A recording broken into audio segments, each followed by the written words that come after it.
Well, today is our last day at the beach, so we're doing our last little dog walk. And today we're going to be heading off to the Wright Brothers Museum. We're going to be doing some work on the van, trying to get that ready to live in.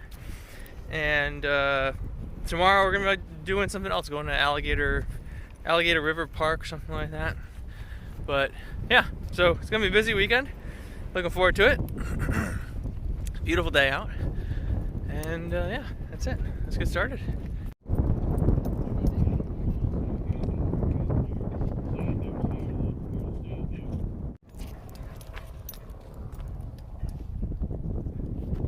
We are at the Wright Brothers National Memorial or something. Big statue over there in the background. There's an airstrip around here too. Oh, they're starting a program soon. Just announcing the doohickey, the tour thing. So yeah, we're here, and it's pretty neat. You know, being a pilot, it's kind of cool to see this. And yeah, this over here, these little rocks I'm going to show you, is the distances between like the first, second, third, and then way down there the fourth flight that they had, how far they were in the air for. So that's where they started, and then they got that far the first time, second and third times, and then way over there for the fourth. It took them 59 seconds to get the 852 feet. 59 seconds to get all the way down there? Yeah. That's pretty quick.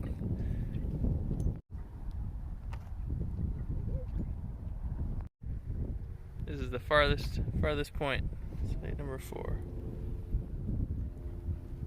And all the way from that boulder over there.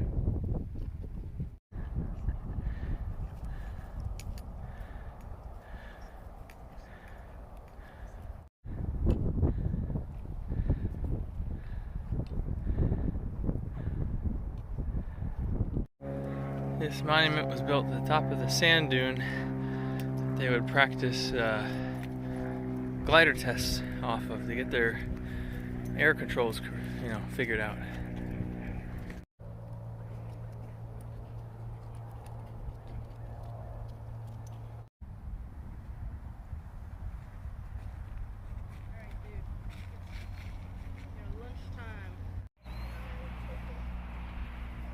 Looks like the control there was on that bar.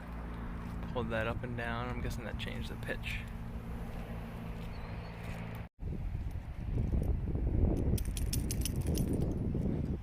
And that's the bar that they did their takeoff roll on. I mean, this is just a monument. This isn't the actual one, but that's kind of how they did it. They rolled on that on a little cart thing, and then they just lifted up off the cart. It would be so weird if this guy was a real guy in one of those street performance things. These are the trajectories of the four first flights. And you can kind of see how the last one, Wilbur was able to achieve high stability after this point, which was pretty awesome. Now we just got back from our tour of the Wright National Monument grounds. We're going to go to the museum. We wanted to have some lunch. Turns out we don't have stuff for lunch, but that's not the point. Found this. Burnt positive wire on the battery. So yeah, that's a problem. The amperage coming in right now is reading, I'd say I think it was 2 amps lower than what the battery is telling me it's getting. This solar charger is only supposed to be capable of outputting 30. So normally on the positive lead, going from the battery to the charger, you're supposed to put a surge protector. I have one going on the positive lead from the panels to the charge controller, but not from the charge controller to the battery. And I figured it'd be fine, because if this thing isn't capable of putting out more than 30, and this wire is rated to 30, no big deal. It won't ever exceed that. But apparently something happened. I think it may have gotten loose. I'm not sure. And it exceeded it. And the other day we were smelling a little bit of burning. We couldn't figure out where it was coming from. And this is definitely where it was coming from. So I got to get a surge protector, which we do happen to have a spare one of these at the camper. I got to get one in that position so that if this happens again, rather than burning the wire and potentially burning down my van, it just pops the protector instead.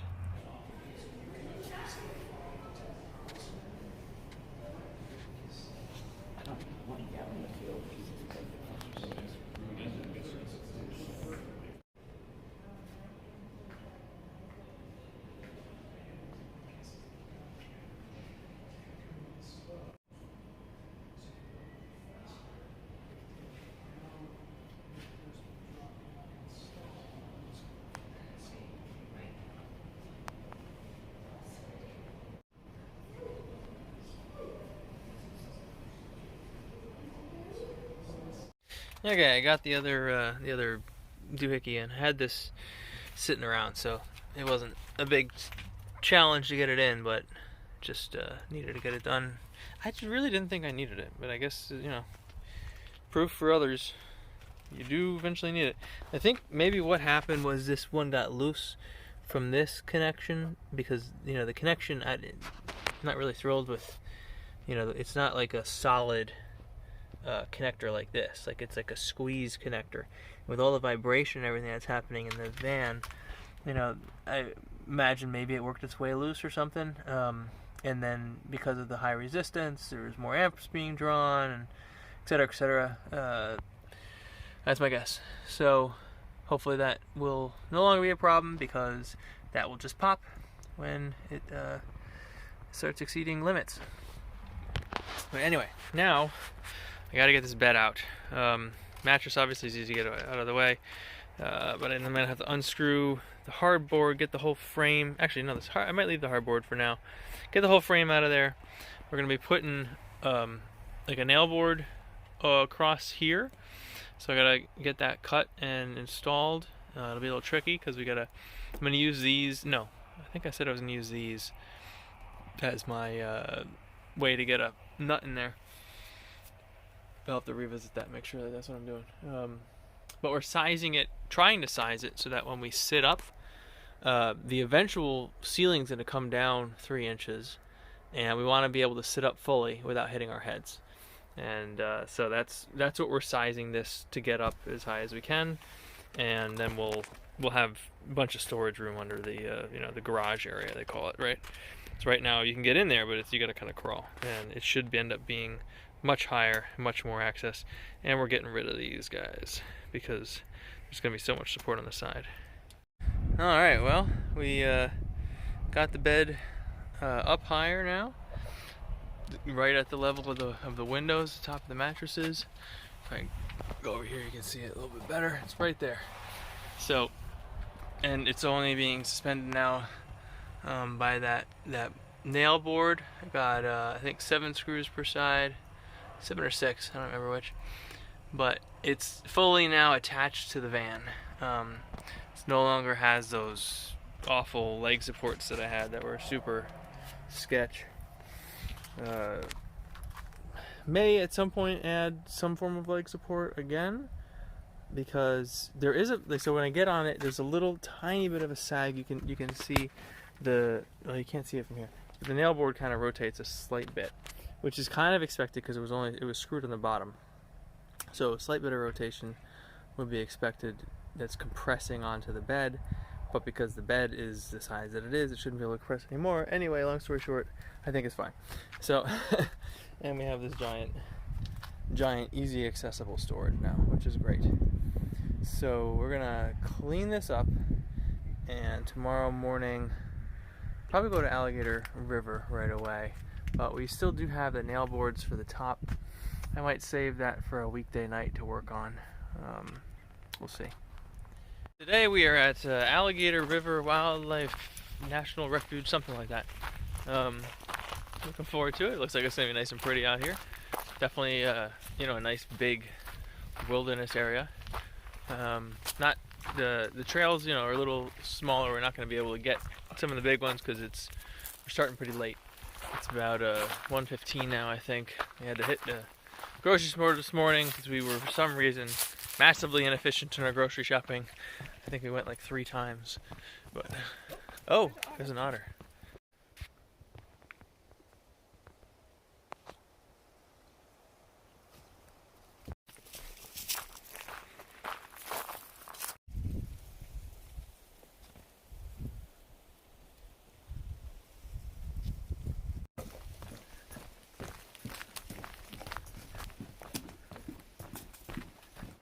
So unfortunately, all those trails there are paddle trails. They're not hiking trails. So yeah, we just hit the end of a very, very small little section. We're right there. So we just did that little guy. And it's beautiful, and we want to hike more, but we don't know if we can. The rest of it's, you take a car and you go on the roads. So yeah, that's a bit of a bummer. Wish we had our kayaks or canoe. I wonder if they would be in the water right now. That's interesting.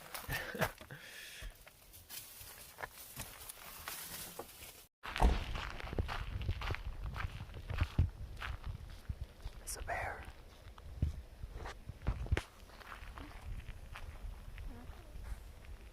Yeah, there's a lot of bears supposedly here, and we just ran into that one. Normally you do not run into a bear on a road in the middle of the day. It's what, like 2 o'clock now or something? Like Yeah, it's 2 o'clock. that's very abnormal. Which yeah, we're gonna keep Knox on a leash. Absolutely. We could get both leashes together if we want to give him a little more. Yeah, let's do that. Yep. Long leash.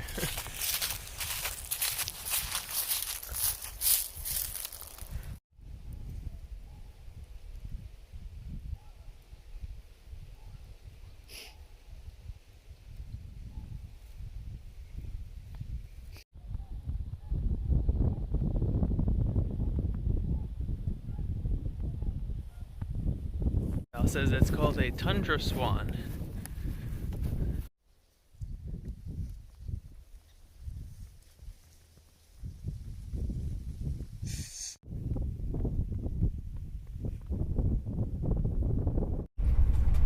We're on the wildlife drive at Alligator Park now, looking for bears.